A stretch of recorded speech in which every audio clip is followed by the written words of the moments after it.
Es fácil que los más pequeños se distraigan con la tecnología, piensen solamente en las consolas, por ejemplo. Bueno, las videoconsolas, los móviles, las tablets también, los ordenadores, ¿verdad? Han traído maneras de entender el ocio, juegos, aplicaciones y redes sociales ya están en la palma de nuestra mano y disponibles, ¿verdad?, a cualquier hora del día. Bien, todos jóvenes, ya seamos jóvenes y adultos, podemos caer en este problema de las adicciones digitales. Por eso, durante los próximos minutos vamos a darles algunas pautas para evitarlas y, lo más importante, para saber detectar cuándo verdaderamente es una adicción o una simple afición. Para ello nos acompañan en la mesa. Paso a presentarles a Juanma Romero, es fundador de Adicciones Digitales.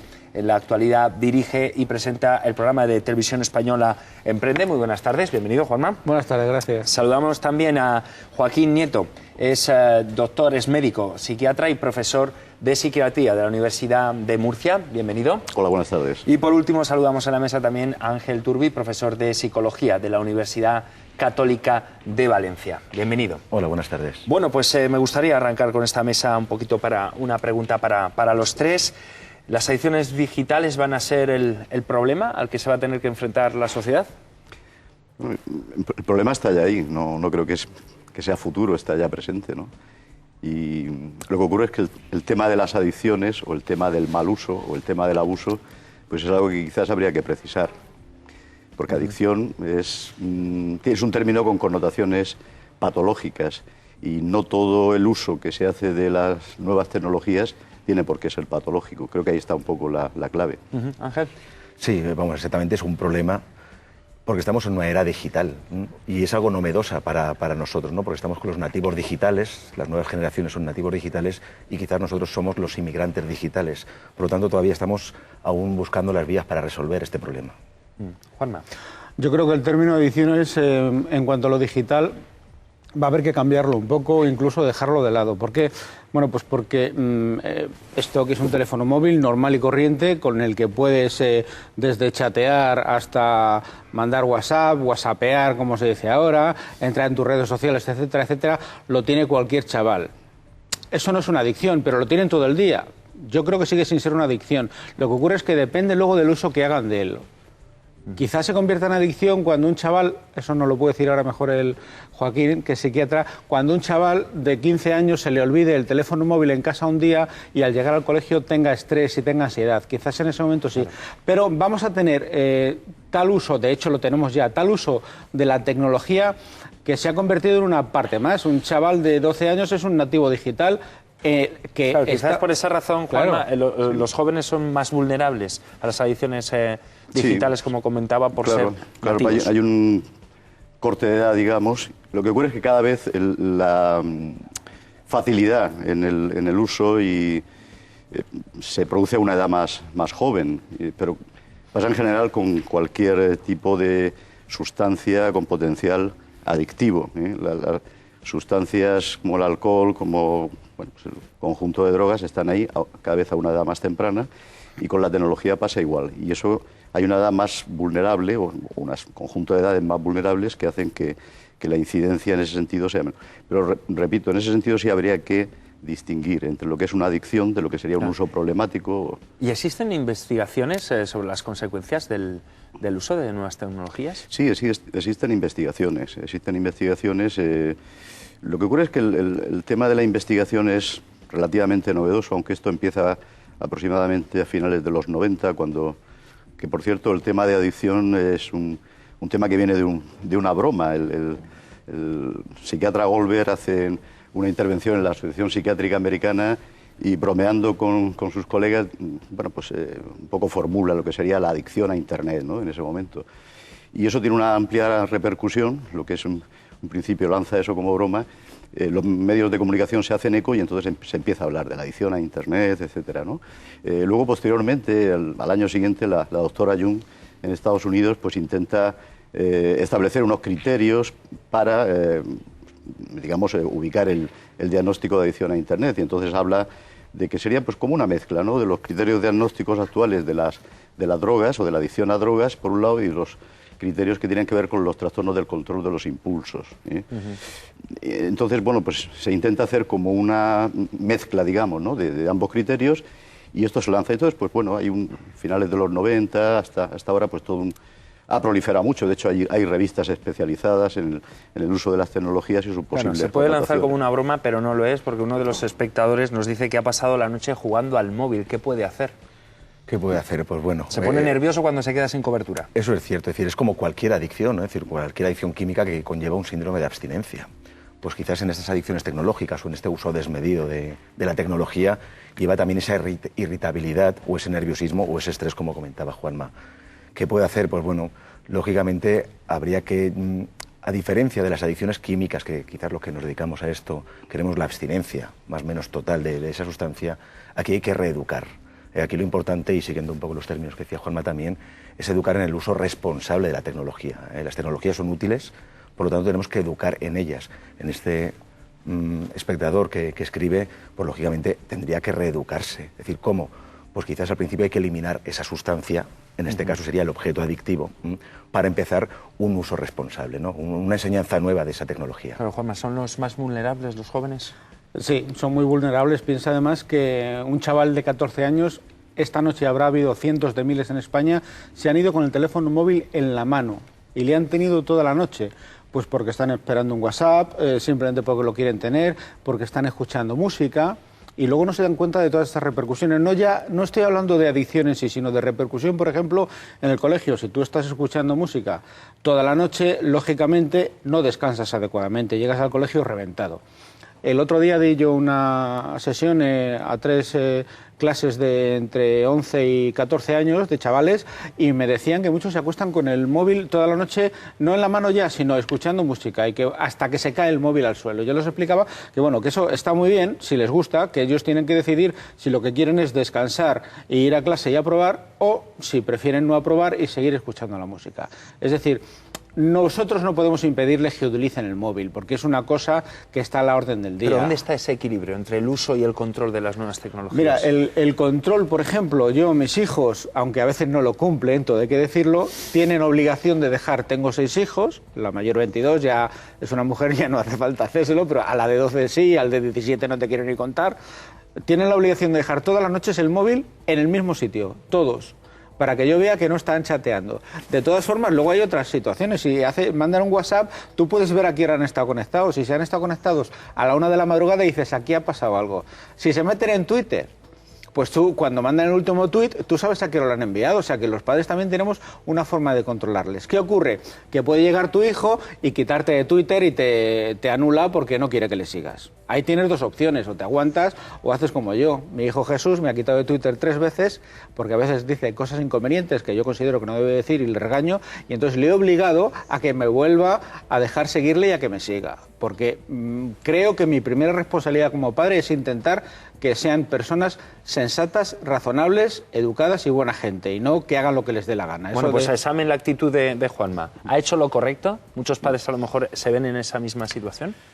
En esto no hay recetas, obviamente, ojalá hubiera recetas, pero yo creo que el tema, como bueno, bien ha apuntado él, hay una cosa que me corrija mi colega psicólogo, es el aprendizaje vicario y fundamentalmente el aprendizaje por modelos.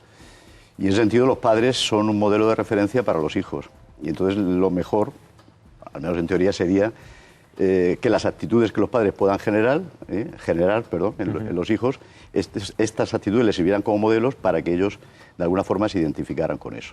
El problema muchas veces surge cuando los padres hacemos un mal uso, o podemos hacer un mal uso. Entonces estamos reforzando vicariamente, reforzando el modelo que los chavales siguen.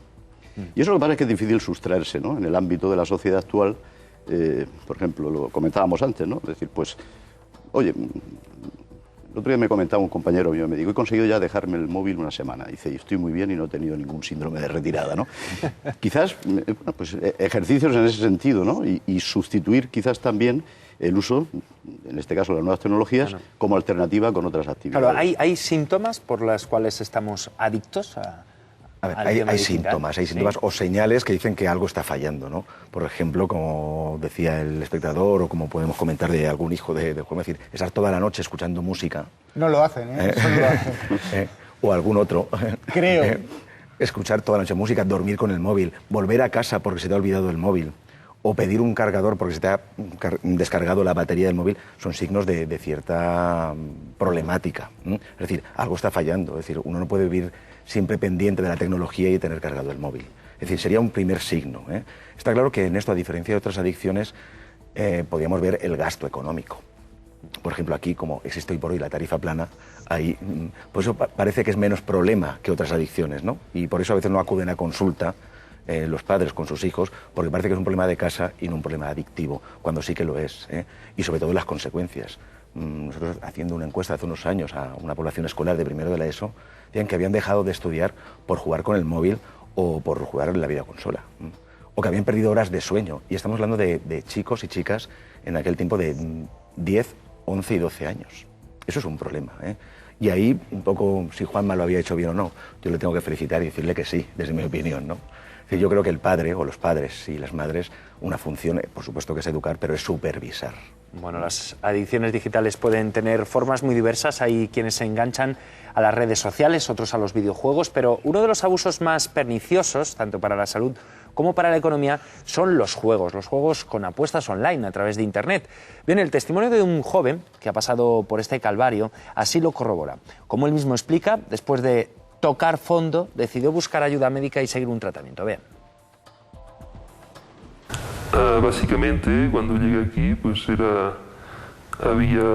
había dado cuenta que mi vida había caído en un punto bastante bajo, que tenía que tomar una resolución para salir de una situación que no me gustaba. Mi adicción consistía, bueno, en el tema de apuestas deportivas por Internet. Básicamente, en su día empezó como un hobby y bueno, era un entretenimiento que encima no me iba mal, pero empezó a convertirse un poco en una obsesión y a comerme todas las horas del día y vivir permanentemente pensando en esto. Ya hacía un tiempo que me había dado cuenta de que era una situación que era insostenible, que yo me obsesionaba en intentar arreglarla yo solo, intentar pues recuperar dinero perdido e intentar encontrar una situación estable, pero no conseguía hacerlo. Entonces es como renunciar un poco a tu orgullo y decir hasta aquí hemos llegado y esto tiene que solucionarse de otra manera. Y bueno, enseguida pues intenté ponerme en contacto a través de mi médico de cabecera para que me derivaran aquí. Y entonces, pues poco a poco es una cosa que no se cambia de un día para otro, pero se va construyendo y poco a poco pues te vas sintiendo mejor. Yo considero que lo he superado porque realmente una de las bases del tratamiento es intentar la abstinencia total y en este caso pues yo desde el momento que entré pues estoy en este sentido bien. Pero claro, no es un tema que puedas hacer público porque realmente si hicieras público es un tema que no sé, seguramente en la sociedad no se entiende aún lo suficiente y pues podría acarrear muchísimos problemas tanto a nivel laboral como a nivel pues, de perder alguna amistad. Ordenadores, internet, móviles, redes sociales, videojuegos componen el catálogo de las adicciones digitales, un fenómeno del siglo XXI cuyas principales víctimas son niños, adolescentes y jóvenes. Vemos, tanto en estudios internacionales como en estudios realizados en nuestro país, que realmente los chicos empiezan a jugar jóvenes. Sí que es cierto que bueno, lo más habitual pues es eso, a partir de los 18 años, pero vemos muchísimos casos que te explican que a los 15 años ya apostaban dinero en el juego. Y realmente la edad de inicio temprano se sabe que es un factor de riesgo también muy importante para desarrollar problemas serios con el juego de azar en este caso. La conducta puede convertirse en adictiva también a pesar de que no haya dinero. En cuanto a estos problemas a través de las nuevas tecnologías, quizás la más importante son los videojuegos online, pero llegan algunos casos con problemas pues de redes sociales, al Facebook o a otras redes, que realmente pasan todas las horas del día pues delante del ordenador también y comunicándose a través de la red y desatienden otras obligaciones, ¿no? Evidentemente siempre tenemos que pensar que partimos de la base que el uso de las nuevas tecnologías es positivo, es beneficioso. Sin embargo, pues lo que es pues un gran avance, ¿no?, en todas las tecnologías de la información, de la comunicación, pues su uso puede acabar siendo problemático en un sector de la población. El tratamiento de elección, el tratamiento que ha demostrado ser más eficaz para estas conductas es el tratamiento psicológico de una orientación concreta que se llama cognitivo-conductual. Y básicamente los tratamientos tienen dos fases, una activa, que suelen ser unos 4 meses de tratamiento con una frecuencia semanal de sesiones, y luego 2 años de seguimiento. El éxito está sobre el 70-75% de los casos, por tanto, pues pensando en adicciones, son unas tasas relativamente satisfactorias, buenas para el juego patológico y para en general las adicciones comportamentales, y tenemos sobre un 30% de pacientes o bien que abandonan durante el tratamiento o bien que presentan alguna recaída. Las recaídas están sobre el 25%. No, pues yo no sé, doctor, visto el reportaje, si es muy habitual las personas que sufren este tipo de adicciones reconocer que tienen un problema y pedir ayuda. Bueno, en general no.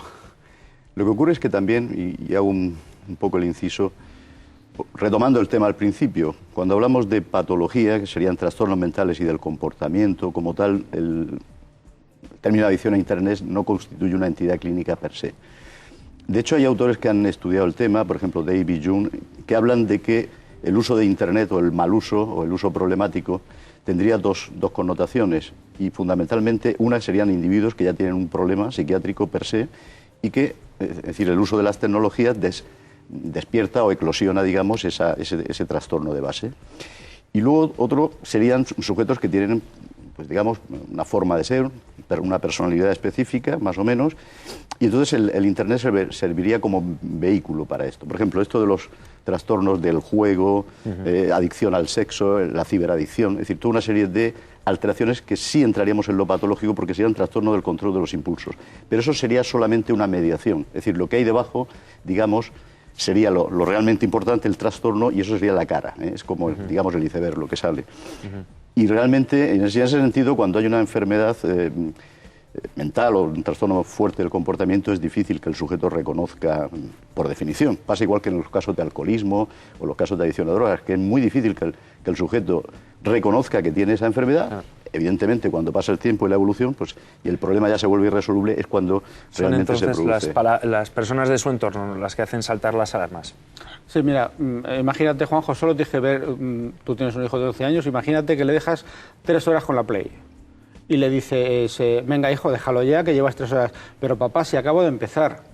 Él no se da cuenta del tiempo que pasa, pero eso pasa con tu chico, pasa con el mío, pasa con el que está todo el día con el móvil, con el que ha mandado 27 WhatsApps. El otro día en el colegio que os comentaba, había chicos que me dijeron que mandaban más de 100 mensajes diarios de WhatsApp, porque bueno, es gratis, pero a lo mejor es un poco exagerado, y además de esos 100, la mitad en horario escolar, o sea, en clase, sin que les viesen.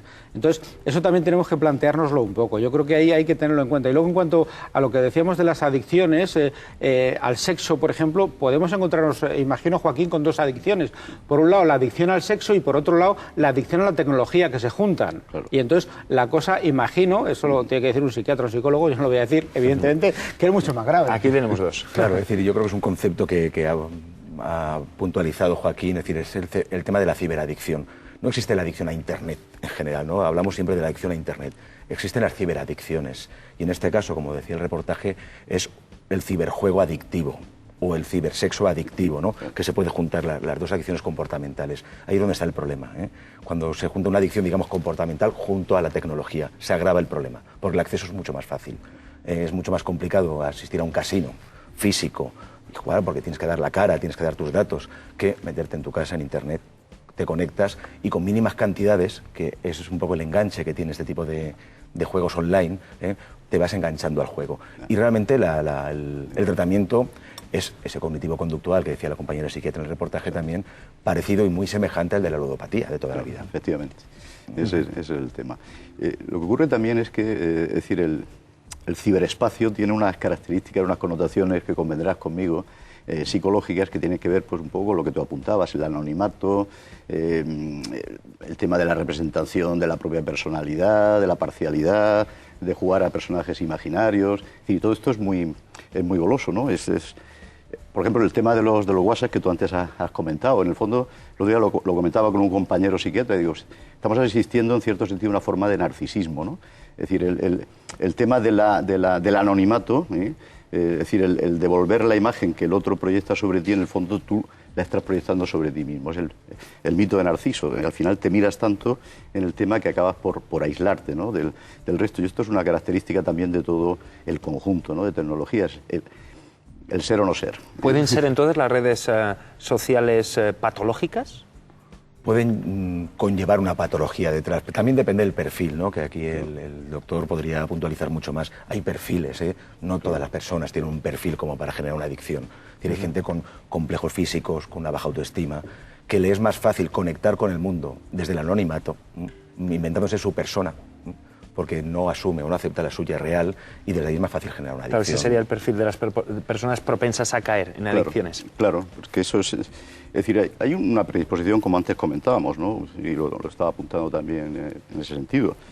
La baja autoestima, en cierta forma estamos ahora mismo en una situación como de autismo selectivo. Es decir, las nuevas tecnologías tienen unas ventajas indudables, pero también tienen, en ese sentido que decía, una situación como de aislamiento. Es decir, el individuo se vuelve sobre sí mismo.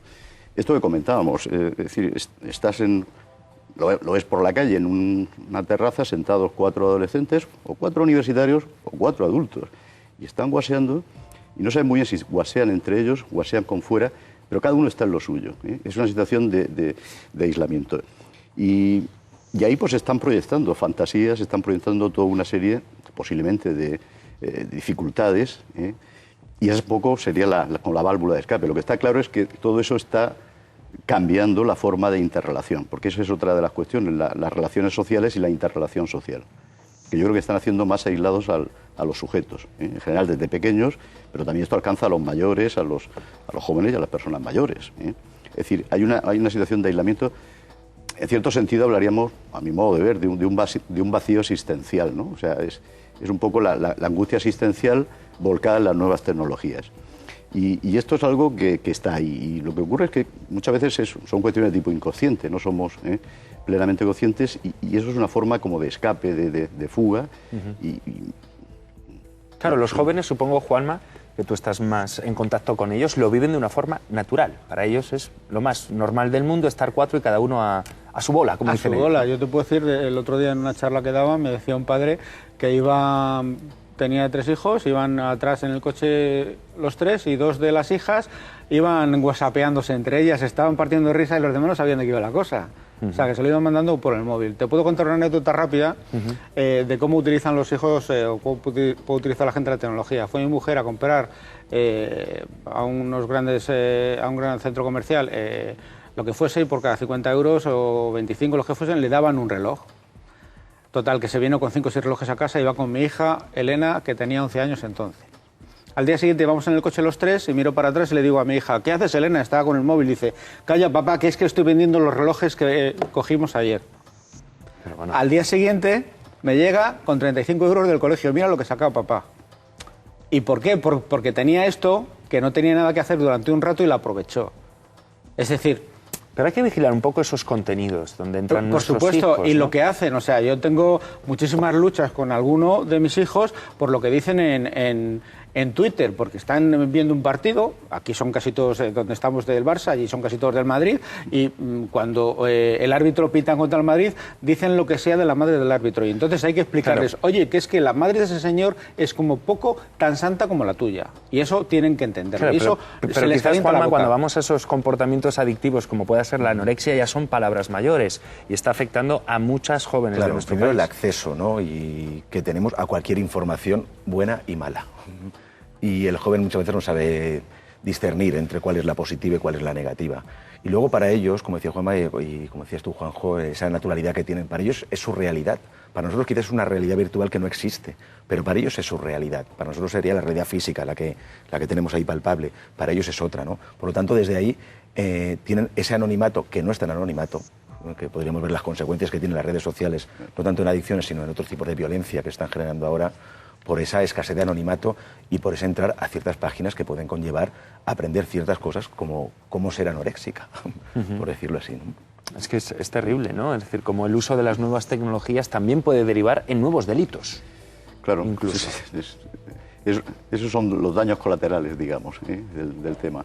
De todas formas, yo también querría comentar que, por ejemplo, en el tema de Internet en general, o de las nuevas tecnologías, hay, y eso está muy descrito, hay como una fase inicial de entusiasmo, digamos, de esa exacerbación por el uso de esa tecnología, y luego hay una fase de, bueno, cierto desengaño, desencanto, cae, y después hay una fase de meseta, digamos, que sería el uso adecuado o adaptativo de esa nueva tecnología para fines concretos. Entonces, muchas veces cuando hablamos también del tema de esto, del abuso, el mal uso, de las adicciones a las tecnologías, y los estudios un poco así lo reflejan, claro, depende del momento en que pues, tú estudies, hagas la encuesta, hagas la valoración. Si encuentras un grupo de personas que están en esa fase álgida, digamos, por ejemplo, los WhatsApp, porque el WhatsApp es una cosa bastante reciente, con lo cual ahora mismo pues casi todo el mundo está en la fase, digamos, de entusiasmo, pero esa fase, la mayoría de la gente después decaerá y después se mantendrá, pues bueno, pues ¿para qué vale el WhatsApp? Pues porque es económico, porque te puedes contactar con gente. Y eso ha pasado con otras cosas, con el tema de Internet, con el tema de los videojuegos. Me refiero a los videojuegos de consola, que todavía están, pero porque eso hace 10 años, tal, tuvo su auge. Hay modas también, podríamos decir, en esto de las adicciones digitales, Juanma. Sí, bueno, va evolucionando lógicamente, pero por ejemplo, el WhatsApp no solo te sirve para comunicarte, para mandar un mensaje, se utiliza muchísimo porque se crean grupos y ahí se envían chistes, se envían vídeos, evidentemente, con lo cual te puedes encontrar con un grupo en el que tienes 100 mensajes sin leer, si son 10. Pues claro, cada uno que ve un chiste lo envía al grupo, lo cual no digo que sea ni bueno ni malo, pero también te hace perder el tiempo a veces. Te puedes tirar mirando el WhatsApp, los chistes y los vídeos que te han mandado 2 horas fácilmente, como no tengas un poquito de sensatez y sentido común. Por eso hay que ver un poco cómo lo usamos y cuándo cortamos. Está muy bien mandar un mensaje por WhatsApp. Mi hija hace un rato me ha mandado uno preguntándome ¿a qué hora sales, papá? ¿Entiendes? Y le he contestado. Claro. Pero yo habitualmente los chistes que mandan, porque hay mucha gente que te manda chistes y además sin pedirte permiso, no los leo porque no me interesan, pero hay vídeos que a lo mejor merecen la pena y no solo los lees, sino que tú los ves, sino que luego los reenvías. Entonces hay que utilizarlo de una forma sensata, conscientemente, y sobre todo pensar que la otra persona que está allí también, cuando vamos a mandar un chiste, que no le ofendamos, que a lo mejor es cristiano, no nos metamos con el cristianismo, es musulmán, no nos metamos con los musulmanes, etcétera, etcétera, que a veces se envían chistes de lo que sea y no piensas quién lo recibe. Prevenir y combatir estas adicciones, brevemente, telegráficamente, ¿cuáles serían los consejos? Me reitero en lo anterior, creo que la base es la educación, pero la educación de los padres. Yo creo que la base está en esto. Y lo que he comentado antes del aprendizaje por modelos. Los padres tenemos que dar ejemplo y controlar ese ejemplo. Y yo lo dejaría ahí. Ángel. Por supuesto que coincido, ¿no? Es educar en el uso responsable, tanto a los chicos y chicas, adolescentes o jóvenes, como a las familias. ¿Y cómo combatirlo? Con la reeducación, en ese caso. Juanma. Totalmente de acuerdo con el tema de los modelos. Si tú fumas, no le puedes decir a tu hijo que no fume, o se lo puedes decir pero no te hará caso.